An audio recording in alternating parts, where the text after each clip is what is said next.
어느 여름밤의 이야기입니다. 한 가정이 시골 외갓집에 다녀오는 길이었습니다. 낡은 승합차 한 대가 캄캄한 국도를 달리고 있었습니다. 뭔가 남양 특집 설교 같죠? 그런데 산모퉁이를 돌아서는 순간 갑자기 소나기가 쏟아졌습니다. 앞이 보이지 않을 만큼 아주 굵은 비였습니다. 와이퍼는 정신없이 움직이고 차창은 물이 폭포처럼 흘러내렸습니다. 엄마는 손잡이를 꼭 붙잡고 숨을 죽이고 있었습니다. 그런데 뒷자리를 돌아보니 아이는 곤히 잠들어 있었습니다. 비바람이 그렇게 몰아치는데도 아이는 무릎 담요를 덮고 새근새근 자고 있었습니다. 한참 뒤 잠에서 깬 아이에게 엄마가 물어봅니다. 무섭지 않았니? 그러자 이 아이가 눈을 비비며 대답을 합니다. 아빠가 있잖아요. 아빠가 운전하잖아요. 이 아이의 평온한 마음은 어디서 오는 것일까요? 그 아이의 담력일까요? 용기일까요? 그렇지 않죠. 운전석에 누가 앉아 있는지를 분명히 알고 있었습니다. 비바람이 몰아쳐도 그게 보이는 것이 아니라 바로 아빠가 안전하게 운전할 것이라는 것을 믿고 있었습니다. 오늘 본문은 바로 그런 밤의 이야기입니다. 갈릴리 바다는 멀리서 보면은 잔잔한 호수처럼 보입니다. 그러나 이 바다에는 숨은 비밀이 있습니다. 사방은 높은 산으로 둘러싸여져 있고 바다 자체가 해수면보다도 200m 낮은 분지에 내려가 있는 그러한 곳이 이 갈릴리 바다였습니다. 낮 동안에 데워진 이 따뜻한 공기가 위로 올라가고 헤르몬 산에서 차가운 바람이 골짜기를 타고 갑자기 쏟아져 내려오면 바로 이 잔잔했던 물이 순식간에 범람하게 된다라는 겁니다. 파도가 사람 키만큼 넘치게 되지요. 평생 이 바다에서 그물을 던지던 어부들도 이 돌풍 앞에서는 얼굴이 하얗게 질려버립니다. 바로 그 바다 위에 오늘 저녁 한 척의 배가 떠 있습니다. 날이 저물었습니다. 예수님께서 무리들을 가르치신 후에 너무나 많이 피곤하셨습니다. 그때 예수님께서 제자들에게 말씀하세요. 우리 다 같이 저편으로 건너가자. 이렇게 말씀하십니다. 제자들은 그 말씀에 따라 배를 띄웠습니다. 그런데 얼마 지나지 않아서 큰 광풍이 일어나기 시작한 거예요. 그런데 이 이야기에서 참으로 이상한 부분은 배가 물로 가득 차 있는 그런 상황에 이 노련한 어부들이 사색이 되어서 소리를 치고 그 배 안에 한 사람만은 자고 있었다라는 것입니다. 바로 예수님이셨지요. 예수님께서 너무 피곤하셔서 그 광풍을 느끼지 못하셨는지 모르겠지만 그 광풍이 몰아치는 그 배 안에서 예수님은 편안하게 주무시고 계셨습니다. 앞에서 말씀드린 것처럼 앞에 그 아이가 평안했던 그 이유가 하나였지요. 운전석에 아빠가 앉아 있었기 때문이었습니다. 오늘 이 마가복음의 마가는 우리에게 바로 그 사실을 알려주고 있습니다. 우리 인생의 안전은 바다가 잔잔한가에 있지 않다라는 것입니다. 그 배에 누가 타고 있느냐, 그것에 달려있다라는 것을 말해주고 있는 것이죠. 오늘 우리는 광풍보다 크신 주님이 어떻게 이 두려움을 믿음으로 바꾸시는지 그 은혜의 여정을 우리가 함께 따라가기를 원합니다. 먼저 우리가 놓치지 말아야 될 것이 있습니다. 이 항해는 제자들의 결정에서 시작된 것이 아니라는 사실이죠. 예수님께서 말씀하여 시작된 것입니다. 저편으로 건너가자. 주님이 제안하셨고 주님이 명령하셨습니다. 제자들은 예수님의 말씀에 순종하여 배를 띄웠던 것입니다. 그런데 바로 그 순종의 그 위에서 무엇을 만났다고요? 광풍을 만나게 된 것입니다. 우리는 종종 이렇게 생각을 하게 되지요. 말씀대로 인생을 살다 보면 인생은 평탄해질 것이다. 우리는 이렇게 생각을 합니다. 주님을 잘 따르면 광풍은 나를 비껴갈 것이다. 우리는 그렇게 기대합니다.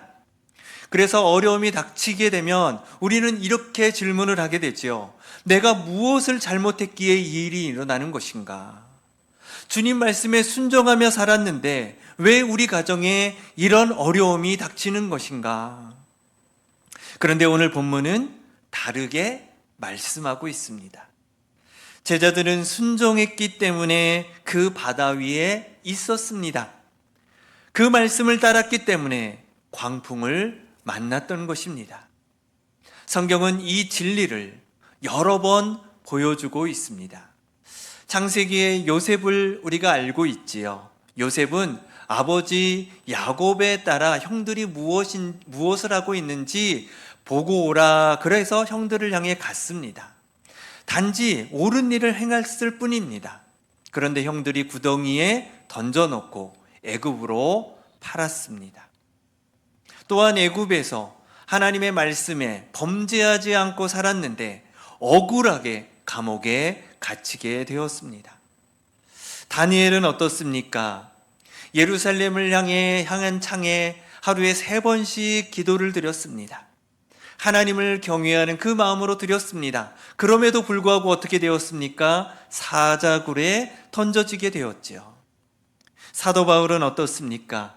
기쁜 소식, 사람에게 구원의 은혜를 베풀어 주신 그 복음을 전하다가 여러 번 파선을 당하기도 합니다. 배가 파괴되었다라는 뜻이지요. 순종의 길이 평탄한 길이 아니었던 것입니다. 그러나 그 광풍의 그 배 안에 누가 계셨습니까? 예수님이 함께 계셨습니다. 주님은 제자들을 광풍 속으로 부르셨고 그 광풍 속에 함께 타고 계셨습니다. 하나님은 요셉과도 함께 계셨고 사자굴 속에 다니엘과도 함께 하셨고 파도가 치는 그 배 위에서도 바울과 함께 하셨습니다. 무엇보다 주님이 걸으셨던 길을 한번 생각해 보십시오. 주님이 가신 길은 어떤 길입니까? 그 길은 순종의 길이었습니다. 하나님 아버지의 그 뜻에 완전히 순종하셨습니다. 그리고 그 길은 겟세마네의 그 어두움을 지나서 십자가로 이어졌습니다. 가장 완전하게 순종하신 분이 가장 깊은 고난의 바다를 홀로 건너가신 것입니다. 지금 우리가 겪는 광풍이 순종의 길 위에 만나게 된 것이라면 두려워하지 마십시오. 그것은 망하는 길이 아닙니다. 주님과 함께하는 길인 줄로 믿습니다. 광풍이 없는 인생이 복된 인생이 아니라 예수님과 함께하는 인생이 복된 인생이라는 사실을 여러분들 기억하시기를 바랍니다. 37절은 지금 이 상황에 대해서 말해주고 있습니다. 광풍이 일어나고 물결이 배에 부딪혔습니다. 배에 물이 가득하게 되었습니다. 어부들이 손을 쓸 수 없을 만큼 위급한 상황이었습니다. 물을 퍼내도 아무런 소용이 없는 겁니다. 배가 가라앉기 직전인 상황인 것이죠. 그런데 예수님은 배 뒤편에서 베개를 베고 주무시고 계셨습니다. 제자들은 지금 분주해서 뛰어다니고 있는데 예수님은 평안히 주무시고 계십니다. 여기에 믿음이라는 것이 무엇인지를 우리가 알 수 있는 것이죠. 예수님은 하나님을 온전히 신뢰하셨기 때문에 광풍 한가운데서도 쉼을 누리셨습니다. 시편 기자가 노래한 그대로입니다. 내가 평안히 눕고 자기도 하리니 나를 안전히 살게 하시는 일은 오직 여호와시니라. 예수님은 평안하셨습니다. 그러나 제자들의 눈에 이 모습은 도저히 이해할 수 없는 그러한 모습인 것이죠. 마침내 제자들이 예수님을 깨우며 외칩니다. 선생님이여, 우리가 죽게 된 것을 돌보지 아니하시나이까. 여러분, 이 말에는 어떤 마음이 있습니까? 단순히 예수님, 우리를 도와주십시오 라는 도움의 요청만 있을까요? 그것이 아니죠. 그 뉘앙스를 보면은요, 뭔가 원망이 섞여 있는 내용을 볼 수가 있습니다. 왜 이렇게 무심하십니까? 우리가 죽든 말든 상관이 없으십니까? 이런 마음이 지금 들어가 있는 표현인 것이죠. 여기서 우리가 깨달을 수 있는 것이 있습니다. 두려움이 깊어지면은요, 가장 크게 자라는 것이 현실의 문제가 아니고요, 하나님에 대한 오해가 생깁니다. 두려움은 우리 귀에 이렇게 속삭입니다. 주님이 너를 사랑하시지 않는 것 같아. 주님이 너를 잊고 계시는 거야.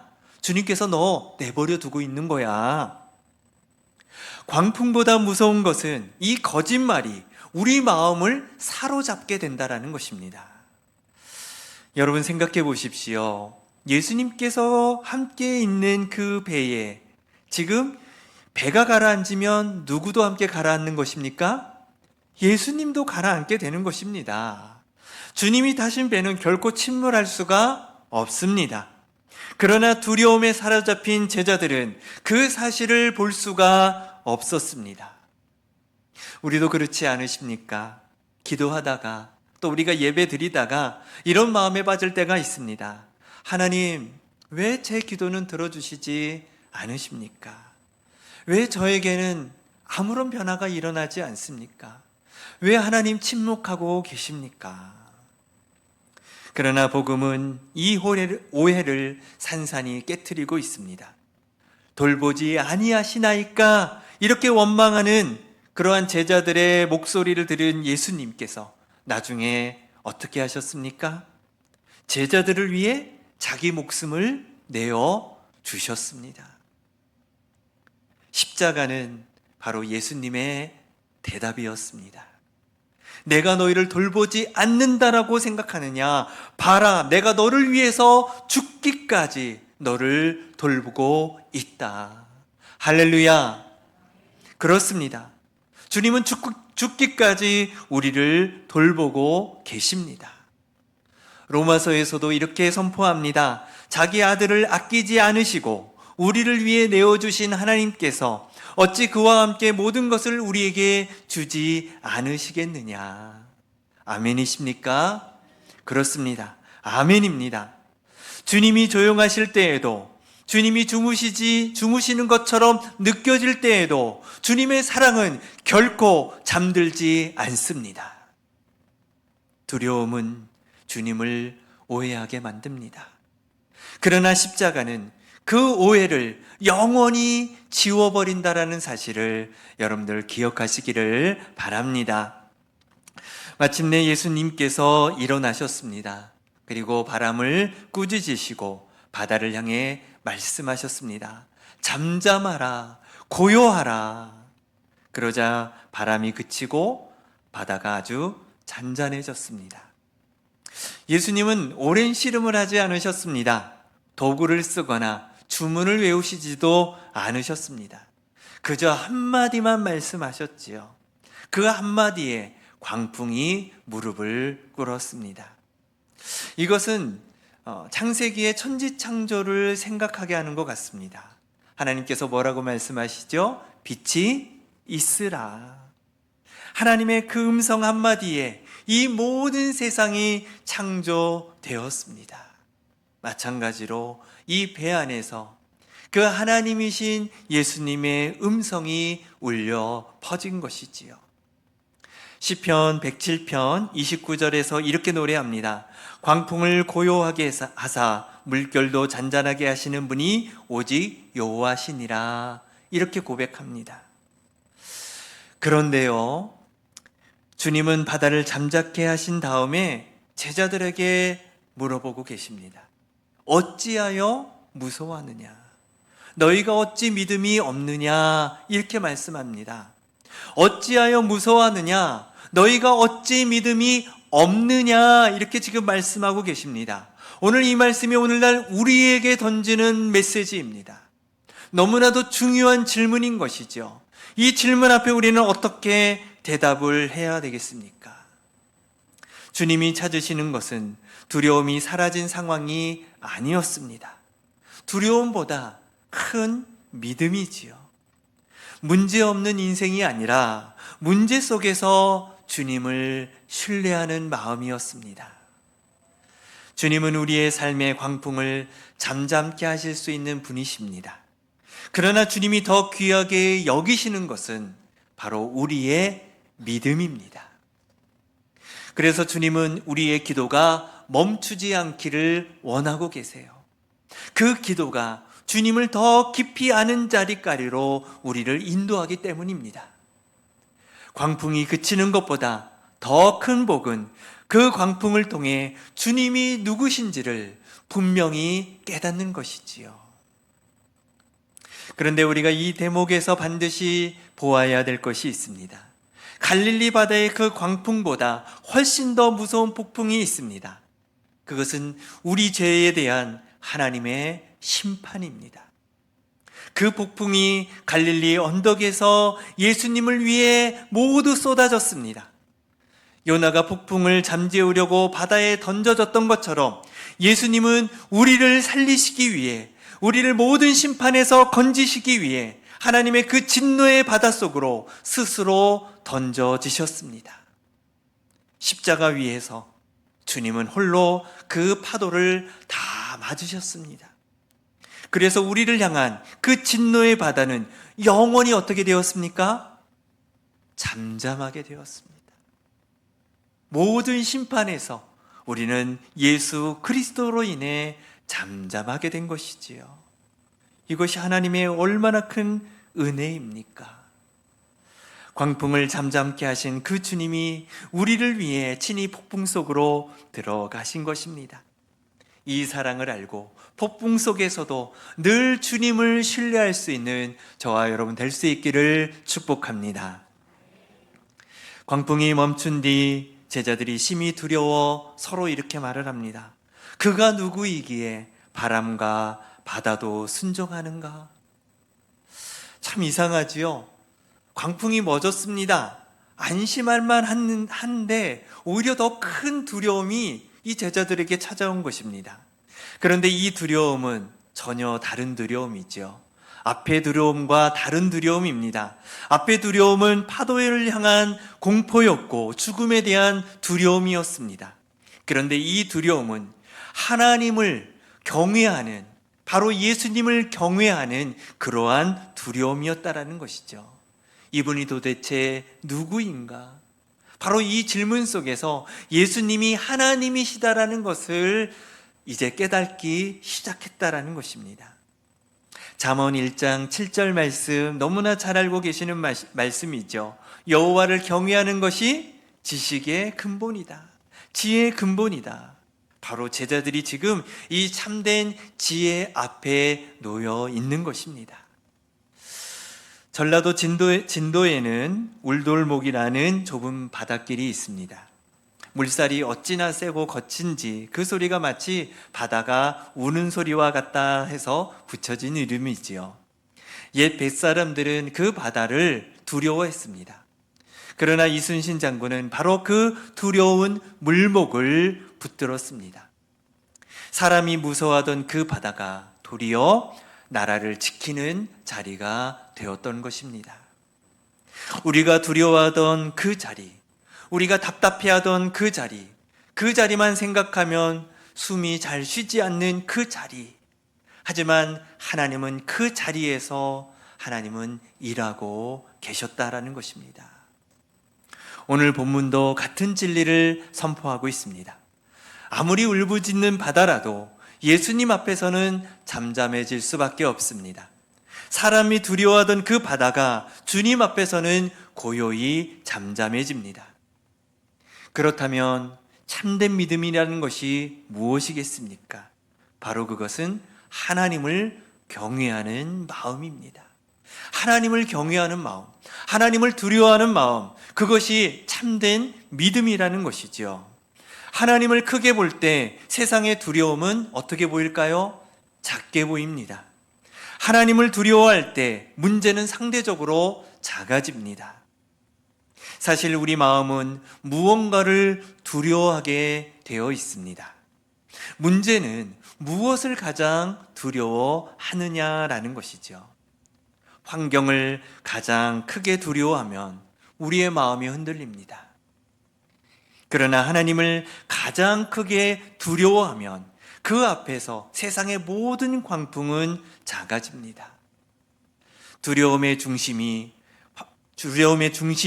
바로 환경에서 하나님께로 옮겨질 때 비로소 우리의 믿음이 성숙해지는 것입니다. 우리는 그가 누구이기에? 라는 이런 제자들의 이 질문에 우리는 답을 할 수가 있습니다. 그분은 바람과 바다를 지으신 창조주이십니다. 동시에 우리를 구원하시기 위해 사람이 되어 오신 하나님이십니다. 우리를 두렵게 하려고 오신 분이 아니라 우리를 사랑하시고 우리를 건져주시기 위해 이 땅에 오신 분이십니다. 사랑하는 우리 주님을 여러분들의 삶에 온전히 경외하는 그러한 삶을 살아가시기를 축복합니다. 다시 배 안으로 들어가 보겠습니다. 광풍은 여전히 무섭습니다. 물은 배에 가득 찼습니다. 파도는 사람 키를 넘깁니다. 그러나 배 안에 광풍보다 크신 예수님이 타고 계셨습니다. 그리고 그 배는 결국 저편에 무사히 도달했습니다. 주님이 처음 뭐라고 말씀하셨죠? 저편으로 건너가자. 그런데 그 약속이 어떻게 되었습니까? 반드시 이루어졌습니다. 하나님의 약속, 하나님의 명령은 반드시 이루어진다라는 것이죠. 사랑하는 성도 여러분, 지금 여러분들의 삶에 바람이 불고 있지는 않으십니까? 어쩌면 병이라는 바람, 경제라는 바람, 관계의 바람, 자녀의 문제, 그리고 마음 깊은 곳에 알 수 없는 그런 바람이 있을 것입니다. 예고 없이 찾아온 그 바람 앞에 여러분의 배도 물이 차오르고 있을지도 모릅니다. 그러나 오늘 우리가 붙들 진리는 파도의 크기가 아니라 배 안에 함께 계신 주님인 줄로 믿습니다. 두려움보다 큰 믿음은요, 두려움이 하나도 없는 마음이 아닙니다. 광풍 한가운데서도 주님이 누구신지를 더 크게 바라보는 믿음입니다. 주님을 크게 볼 때 두려움은 작아집니다. 주님을 신뢰할 때 광풍이 겁을 줄 수 있어도 더 이상 우리를 삼키지 못합니다. 우리의 믿음이 광풍을 잠재우는 것이 아니라 광풍보다 크시는 주님이 우리의 믿음을 붙들고 계시기 때문인 것입니다. 주님은 지금도 우리 배 안에 계십니다. 주무시는 것처럼 보여도 그 사랑은 늘 깨어 계십니다. 우리를 돌보지 않으시는 것 같은 그러한 순간에도 주님은 우리를 붙들고 계십니다. 주님은 이미 우리를 위해 가장 큰 폭풍인 십자가를 다 맞으셨습니다. 그러니 이제는 우리를 삼킬 광풍은 아무것도 없습니다. 오늘 마음의 광풍을 주님 앞에 조용히 내려놓으시기를 바랍니다. 광풍보다 크신 그 주님을 온전히 바라보시기를 바랍니다. 사랑하는 우리 주님께서 우리에게 참된 평안을 허락해 주셔서 내가 너와 함께하고 있다. 두려워하지 마. 너에게 필요한 것은 나를 경외하는 믿음이야. 주님을 경외하는 그 믿음, 그 참된 믿음을 붙들고 우리가 살아가는 우리의 삶의 모든 여정 속에서 모든 광풍에 두려워하기보다 주님의 손을 꼭 붙잡고 나아가는 저와 여러분의 삶이 되시기를 주님의 이름으로 축원을 드립니다.